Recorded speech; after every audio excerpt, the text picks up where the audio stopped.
আর 5টা বাঙালি পরিবারের মতন আমার বাড়িতেও আইসক্রিম বক্সে আইসক্রিমের বদলে বাকি সব কিছু থাকে। যেমন আমার বাক্সগুলোতে জুয়েলারি বানানোর কিছু জিনিস এবং অন্যান্য কিছু টুকিটাকি জিনিস রাখা থাকে, যা দূর থেকে দেখতে বড়ই বোরিং এবং সিম্পল লাগে। তাই ভাবলাম সহজের মধ্যে কিছু একটা বানানো যাক, যেটা সহজও হবে এবং তাড়াতাড়িও হবে।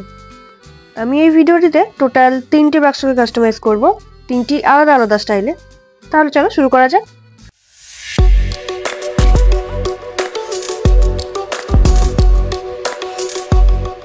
প্রথমে আমি একটা সিরিজ কাগজ নিয়ে আইসক্রিম বাক্সের ঢাকনাটা এবং আইসক্রিম বাক্সের বডিটা ভালো করে ঘষে নেবো। সিরিজ কাগজ দিয়ে ঘষার কারণ এটাই যে আমি এর উপর নেক্সট যে রং বা যা কিছুই অ্যাপ্লাই করব সেটা যাতে স্ট্রংলি চিটে থাকে বা বসে থাকে।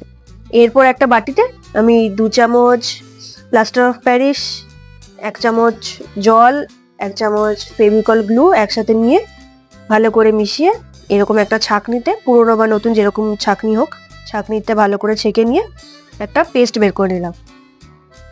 এখানে আমার একটা বড় ভুল হয়ে যেত, মানে ভুল হতে হতে ঠিক হয়েছে, কারণ আমি 2 চামচ জল নিয়ে ফেলেছিলাম ভুল করে, যেখানে আমাকে 1 চামচ নিতে হতো। তাই দেখতে পাচ্ছ যে কনসিস্টেন্সিটা খুব পাতলা এসছে, যেটা ঢাকনার উপর মোটেই থাকছে না। আমার মেন উদ্দেশ্য ছিল যে ঢাকনার উপর যে আমুল লেখা বা ব্র্যান্ডিং বা আইসক্রিমের ছবিগুলো সব যাতে ঢেকে যায়, যাতে নেক্সট টাইম আমি যখন কালার করবো সেটা যাতে ভালো করে বোঝা যায়। তো সেই ভুলটা শোধরানোর জন্য পেস্টটাকে আবার বাটিতে ঢেলে নিয়ে তাতে আর একটু বেশি পরিমাণে প্লাস্টার অফ প্যারিস আর একটু আঠা মিশিয়ে আরেকবার সেম প্রসেসটা রিপিট করেছি। জল এবার একদমই দিইনি, তাতে আমি দেখতে পাচ্ছি যে এইবার আমি যে কনসিস্টেন্সিটা চেয়েছিলাম সেটা এসেছে। আমুল লেখাটা মোটামুটি ঢেকে গেছে, পিছনের আইসক্রিমের ছবি হ্যান ত্যান মোটামুটি ঢেকে গেছে। সেম ভাবে আমি প্রত্যেকটা বাক্সই ঢাকনা এবং বডি সবটাই কভার করে নেবো।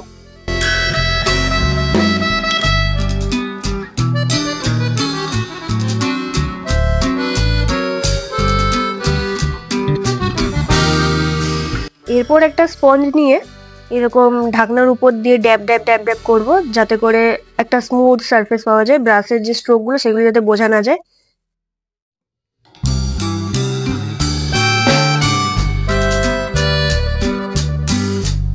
এই পার্থক্যটা তোমরা দেখে বুঝতেই পারছো যে একটাতে ব্রাশের স্ট্রোক আছে আর এটাতে নেই।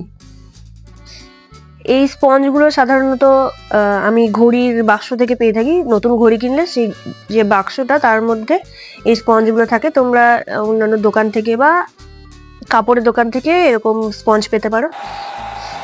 এরপর আমি হেয়ার ড্রায়ার নিয়ে সব কিছু ভালো করে শুকিয়ে নিয়েছি। তুমি চাইলে 3-4 ঘন্টা ওয়েট করে এরকম রোদ্রে বা সময় দিয়ে শুকিয়ে নিতে পারো। আমার একটু তাড়া ছিল তাই তাড়াতাড়ি করে হেয়ার ড্রায়ার দিয়ে শুকিয়ে নিয়েছি। এরপর আমি বিভিন্ন ছোট বড় সাইজের এবং বিভিন্ন শেপের কিছু আয়না নিয়ে সেগুলো ঢাকনার উপর পোর্শনে চিটিয়ে দিয়েছি।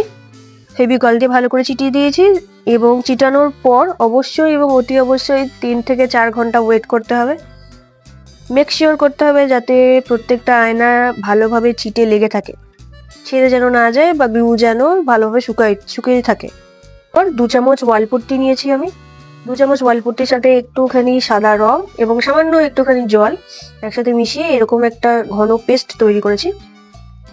সেই পেস্টটা এই ঢাকনাটার উপর, যে আয়না লাগানো ঢাকনাটা, সেই ঢাকনাটার উপর অল্প অল্প করে স্প্রেড করে দেবো। চারিদিকে ইভেনলি স্প্রেড করবো যাতে কোনো জায়গা ফাঁকা না থেকে থাকে। এরপর একটা শক্ত এরকম আমি চাঁদা নিয়েছি। তোমরা চাইলে স্কেল বা এটিএম কার্ড এরকম শক্ত কিছু কার্ড নিতে পারো। সেই দিয়ে এক্সেস যে পেস্টটা আছে সেইটা রিমুভ করে দেবো। কাজটা হয়ে যাওয়ার পর দেখো এতটা সুন্দর লাগছে। এরপর ঢাকনার যে বাক্সটা, সেই বাক্সটাকে ভালো করে সাদা রং দিয়ে কভার করে দেবো। আর হ্যাঁ, আমি প্রত্যেকটা কালার কিন্তু ফেব্রিক কালার ইউজ করছি, তোমরা অ্যাক্রিলিক কালারও ইউজ করতে পারো।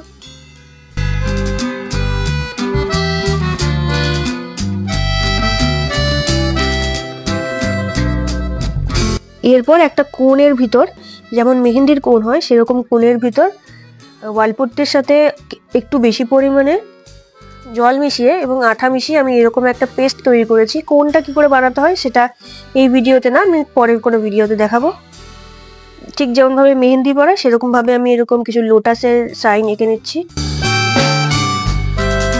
এরপর উপরে ঢাকনাটা শুকিয়ে গেলে ভালো করে শুকানোর অপেক্ষা করতে হবে। তারপর আয়নার উপর থেকে যে এক্সট্রা ওয়ালপুট্টিগুলো লেগে থাকে সেগুলো ভালো করে আঙুলে করে খুঁচিয়ে খুঁচিয়ে তুললে সবটা একদম ভালোভাবে পরিষ্কার হয়ে যায়। দেখো তাহলে কমপ্লিট হয়ে গেল আমার প্রথম বাক্সটা। কি সুন্দরই না লাগছে।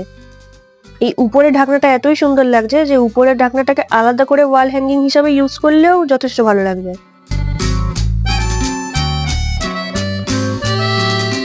এবার চলো নেক্সট বাক্সটা করে ফেলি। দ্বিতীয় বাক্সটার জন্য আমি বাক্সটার ঢাকনায় এরকম একটা ছোট্ট ক্লে ইরেজার আমি লাগিয়ে চিটিয়ে দিয়েছি। পার্মানেন্টলি চিটাইনি, টেম্পোরারিলি চিটিয়েছি যাতে টেবিলের উপর থেকে না নড়ে। এরপর ব্রাউন কালারের অ্যাক্রিলিক কালার দিয়ে পুরোটা কভার করে দিয়েছি। এই বাক্সটায় আমি করছি ওয়ার্লি আর্ট। তো হোয়াইট জেল পেন দিয়ে আমি ছোট ছোট ছোট ছোট এরকম কিছু মানুষের মতন শেপ এঁকে নিচ্ছি। অ্যাক্রিলিক কালার দিয়েও ঢাকনার উপর কিছু মানুষের মতন শেপ এঁকে নিচ্ছি। তো ওয়ার্লি পেন্টিং মেইনলি হচ্ছে একটা ফোক আর্ট ফর্ম, যেটা মূলত মহারাষ্ট্রতে অরিজিনেট হয়েছে। এবং এই ওয়ার্লি শব্দটা এসছে ওয়ার্লা থেকে, যার মানে হচ্ছে পিস অফ ল্যান্ড। তার মানে ওয়ার্লি সাধারণত মাটির উপর বা মাটির দেওয়ালের উপর বা মাটির দেওয়ালের লেপা এরকম কোনো কাগজের উপর তারা এই পেন্টিংটা করতো, তাই এটার নাম ওয়ার্লি।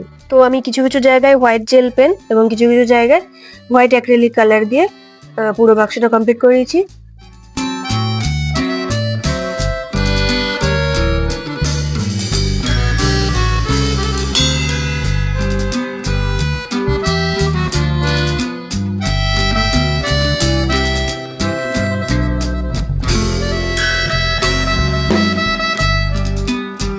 এগিয়ে যাচ্ছি নেক্সট বাক্সের দিকে, নেক্সট এবং আমাদের থার্ড বাক্সের দিকে, যেখানে আমি প্রথমে এরকম কিছু লোটাস এঁকে নিয়েছি। লোটাসটা বাদ দিয়ে বাকি ব্যাকগ্রাউন্ডটা ইয়েলো কালার এবং লোটাসটা স্কাই ব্লু কালার করে নিয়েছি। এবং কালারের জন্য আমি ফেব্রিক কালার ইউজ করছি, তোমরা অ্যাক্রিলিক কালার ইউজ করতে পারো।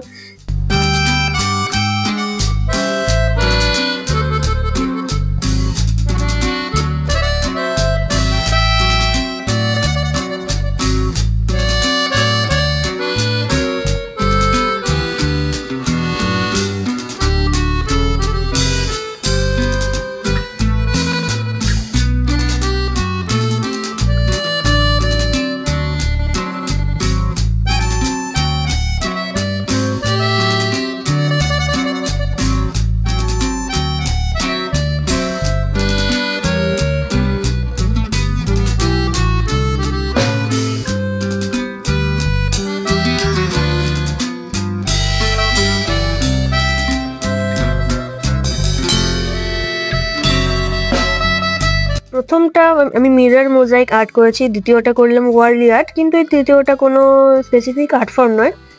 এটা জাস্ট আমি র্যান্ডামলি কালার কম্বিনেশন দিয়ে করেছি, দুটো কন্ট্রাস্টিং কালার কম্বিনেশন দিয়ে করেছি।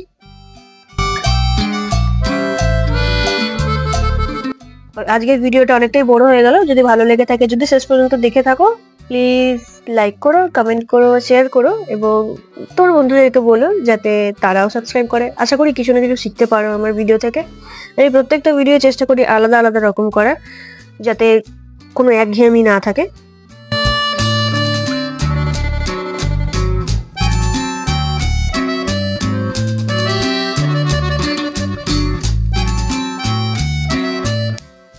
দেখো পরপর তিনটা আইসক্রিমের বাক্স কি ছিল আর কি হয়ে গেল, কতটাই না সুন্দর লাগছে।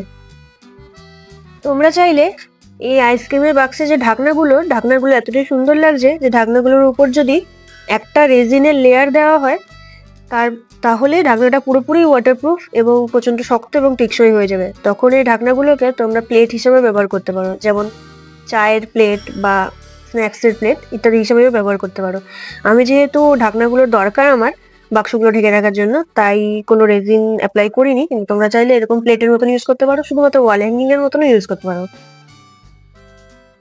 শেষে প্রথম বাক্সটা বাদে, মানে যেখানে মিরর মোজাইক আর্ট করেছি আমি, সেই বাক্সটা বাদে বাকি বাক্সগুলোতে আমি একটা ভার্নিশের লেয়ার অ্যাপ্লাই করে দেবো, যাতে মোটামুটি ওয়াটারপ্রুফ থাকে এবং জিনিসটা টেকসই হয়।